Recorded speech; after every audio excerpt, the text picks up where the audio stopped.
श्री गुरुभ्यो नमः. श्री गुरुवीर लीलामृत अध्याय 7. श्री गुरवे नमः. नमो सद्गुरुनाथा. सकळ जीवरक्षिता देवोनी सायुज्यता. शरणागता रक्षी. गुरु तूच श्रेष्ठ थोर. जीवा तूच आधार. तुझविण इतर नाही कोणी. करिता गुरुचे स्मरण. महादोष होय निवारण. कृपा करून या जाण निजरूपी मिळवी. आपले निजरूप दावी. तदैक्य व्हावी. हे नवल हो जाणावी श्री गुरुचे. गुरुची महिमा वर्णावया. चार गेले जया ठाया. ते नाही परतले या तेथेच राहिले. ऐसे ज्याचे महिमान. जीवा जीवपण उरे जाण. ऐसे श्रेष्ठ न म्हणून लागलो गुरुचरणी. जे श्रेष्ठ ज्याची माता पिता. न्यून काय तया आता. ऐसे श्रेष्ठ गुरु देता इच्छिले सिद्धी नेणार. म्हणून त्याचे प्रसादे. करोनिया प्रबंधे. बोलेन मी आनंदे गुरुकर्तृत्व. गुरुनाथ एके दिनी बैसले होते स्वस्थानी. मुद्रा लावून उन्मनी ब्रह्मानंदे. लावून अलक्ष लक्षी. अलक्षामध्ये लाविले लक्ष. लक्ष लावून निरपेक्ष. स्वयं ब्रह्मा तो. सर्वाठाई वायू हिंडत. हिंडोनी आकाशी राहत. सर्व कर्मी वर्तत. लक्ष परब्रह्मी. कुल्लाळ चक्री मक्षिका बैसे. चक्र गरगरा फिरत असे. मक्षिका स्वस्थळी असे भ्रमे चक्र पै. तैसी पूर्ण पुरुषाची स्थिती. बोले चाले विनोद करीती. सदोदित लक्ष निज ज्योती. तैसा वीरा माझा. जिकडे पाहे तिकडे जाण. ब्रह्मच भासे तया जाण. कार्यकारण कर्तृत्व जाण नाही तया. ऐसा ज्याचा पूर्ण भाव. सदोदित स्वयमेव. जग उद्धारायास्तव करीती क्रीडा. वीराचे मनी हेतू एक. जावे सिंहस्थासी देख. दर्शन घ्यावे त्र्यंबक. स्नान करावे गोदेचे. म्हणून निघाले त्वरित. वाचेने भजन करीत. पंथक्रमित कर्मित. गेले पंढरीये. चंद्रभागा स्नान करून. केले श्रीमुख अवलोकन. मग देवोनी आलिंगन. मस्तक चरणी टेकले. प्रथम आलिंगन द्यावे. नंतर चरण स्पर्शावे. ऐसे काया वाचा भावे. सांगावे ते. कपोल शंख जाण. स्पर्श होता भक्ता लागून. अंतरी स्फुरे ज्ञान. स्तवन करणेस. यासाठी भगवंतासी. आलिंगन द्यावे प्रेमेशी. मग नमस्कारावे चरणांसी. ऐसी परंपरा असे. पंचरात्र राहून. निघाले श्रीक्षेत्राहून. आळंदीस जाऊन. भेटले ज्ञानेश्वरा. साक्षात विष्णू अवतार. करावयास विश्वोद्धार. नौका केली तयार भव उतराया. गीतेवरील टीका तेच आहे नौका.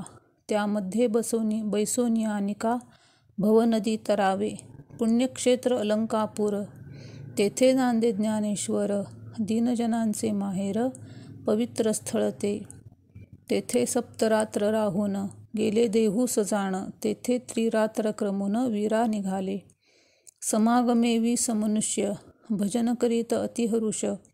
भिक्षा मागोनी निर्दोष. देहपोषण करीती. जे येईल भिक्षेत तेच भक्षी वीरनाथ. आनंदे नाम गात निर्भय मानसी. ऐसे वीरा चालिले. इकडे पंढरीत काय झाले. विटेवरील मूर्ती गडबडले. जावे वीरासंगे. सगुण रूप धरिले साचार. चालिले असे रुक्मिणीवर. तव भीमक बाळी धरी कर कोठे चालिले. कवण भक्ता संकट पडले. कवण भक्ता काय झाले. कवण तुम्हा आळविले सांगा स्वामी. म्हणून बोले रुक्मिणी सांगा चक्रपाणी. मग जावे त्वरे करोनी ऐसे बोलत. मग बोले देवाधिदेव. ऐक रुक्मिणी माझा भाव. भक्तासंगे सुख घ्यावे यदर्थ जाणे. भक्तजनांचे प्रेम. असे मज म्हणे पुरुषोत्तम. त्याचे समागमे त्वरे जाणे असे पै. भक्तीची प्रीती कैसी. निराकार आलो आकारासी. राहणे मज भक्तांपासी सदोदित. भक्त महिमा काय सांगू. भक्त नाव घेईल चांगू. भक्त तरी माझा अंतरंगू. तो उद्धरेल. भक्तीची आवडी मोठी. म्हणून निघाला जगजेठी. जासी कवण भक्तासाठी सांगा म्हणे रुक्मिणी. ऐक ऐक रुक्मिणी तुका अवतरला भुवनी, तो चालिला तीर्था लागुनी, संगे मी जातो. पूर्वी कष्ट जीव लगा, पडिले माझे अंतरंगा, आता जाऊनी वेगा यात्रा करून या. रुक्मिणी म्हणे अवश्य जावे, जीव लगा कष्ट न दावावे, राजयोगी बसवावे माझे तुकयासी. कवण ग्राम कवण देश, नामाभिधान काय असे, सांगावे ऋषिकेश ऐसे विनवित. पूर्वेस असे बाले घाट, तेथे जन्मला वैष्णव निकट, वीरा नाम श्रेष्ठ नीलावती ग्राम. अतिवर्ण वीरशैवात, अवतरला तुका भक्त, मीच आज्ञा करीत जावे महीवरी. निर्मत्सर करावया जाण, मम आज्ञेने येती भक्तजन, वीरा नाम ठेवून करी पावन जगासी. ऐसे बोलोनी ऋषिकेशी, त्वरित निघाले वीरा भेटीसी. जाऊन या भक्तापासी, उभा ठाके ब्राह्मण रूप धरिले गरुडध्वज, सर्व अंगा लागले खरुज. काय बोले जग आत्मज वीराप्रती, मी आलो तुझे संगतीस, मज न्यावे यात्रेस, बहु आवडी तुझी आम्हास, म्हणून पातलो. वीरापुसे ब्राह्मणाला, कवण नामाभिधान बोला, ब्राह्मण म्हणे तयाला, विठ्ठल नाम असे. राहतो आम्ही पंढरीत, भगवत भक्ताची वाट पाहत, भजनावरी बहुप्रीत, म्हणून आलो मी. चला म्हणती विठ्ठलास, आनंद झाला वीरास, पाहून या ब्राह्मण मुलास, वय 12 वर्ष. समागमे राहिला खरुज सर्व अंगाला, रक्तपूस स्रवू लागला, कुरूप वेश धरिले. एके दिनी पीरास बोल जाण, वीरासी न घाली कदान्न, हा पूर्ण ब्रह्म अवतार जाण, सत्यवचन माझे पै. काढून 18 पैसे देत, पीरासी सांगे वृत्तांत, पैसे घाल पिशवीत, नित्य गहू तूप आणावे. ऐसे बोलून या पाही, स्तब्ध राहिला ते समयी, नित्य वीरा काढून देई न सरेची. केवढे अज्ञानी जन, बुद्धिभ्रंश झाली जाण, न कळे त्याची खूण बुद्धिहीन पै.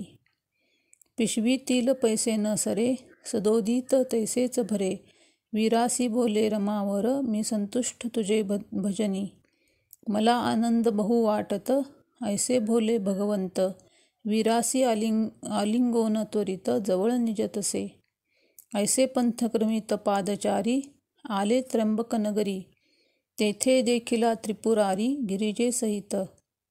तेथे त्रिरात्र राहिले, मग प्रदक्षिणे निघाले, ते कथा अपूर्व बोले पुढील अध्यायी. मल्ला विनवी संत सभेसी, कृपादृष्टीने आम्हा पोशी, ज्ञान नाही मजपाशी अभ्हेरू नये. तुम्ही संत दिनाचे दयाळ, तुम्हा संगे तिष्ठे गोपाळ, मी सलगीने बोलेन तरी अंगीकारावे. नवे प्रबंध प्रासादिक, मना आणू नये कळंक, ऐकताच होय मोक्षदायक गुरुप्रसादे. भगवंत वाक्य असे जाण, जो करी भक्ताचे वर्णन, तो मजसी प्रिय जाण, भक्त कैसे नव्हे. मलयागिरी वृक्ष जैसे, असेल सभोवते तरुवर कैसे, चंदन होय अपैसे सभोवते त्यांचे. ते चंदन देवाचे श्री वाहे, मलयगिरी कैसा राहे, तैसा अंगीकार केले गुरुमाये, तुम्ही सहजची कराल.